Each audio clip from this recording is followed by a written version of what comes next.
Sige, sige. Oh, yan. Sa'yo na yan, oh. Wow, kumikinang. I-accept ko yan. Wow! Salamat, Esony, ha. Bye-bye. Mahal yan. Thank you po. Itanong mo dyan, magkano yan? Magkano po to? Ayan, ang laking pera. Wow, ang bait talaga ni Esony. Binigyan tayo ng mahal na prutas. Teka lang, may lumiliwanag dun, oh. Isang tulip. Wow! Ibenta natin to.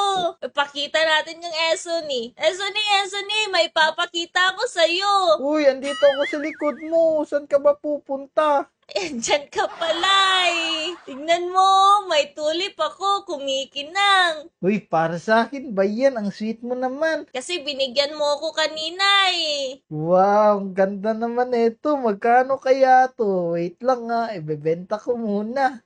Bigay ko yan sa'yo eh. Itatanong ko lang kung magkano. Woohoo!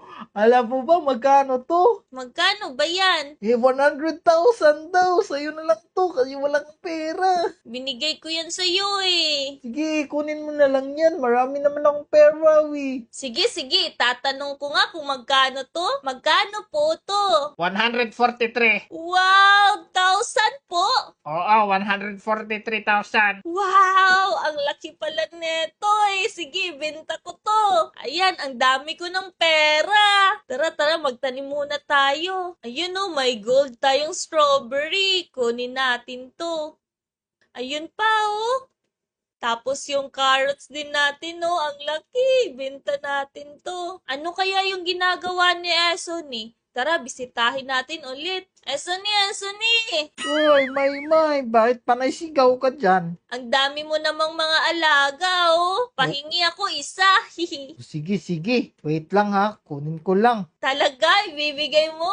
Oo, basta para sa'yo. Ibibigay ko lahat. Ito na lang yung para sa'yo. Apaka-cute nito. Wow, aso. Sige, ilagay natin dun, no, sa garden ko. Salamat, Esony. Ang dami mo namang binigay sa akin. Siyempre, para sa'yo, siguraduhin mo lang na papakainin mo to kasi nangangaga to. Oo naman. Hindi ba yan kumakain ng mga pananim ko? Hindi, nagpupupo lang yan kahit saan. Okay lang, basta hindi kakainin yung mga pananim ko. Ayan lahat yung natanim ko. Meron tayong kamatis dito, may blueberry, may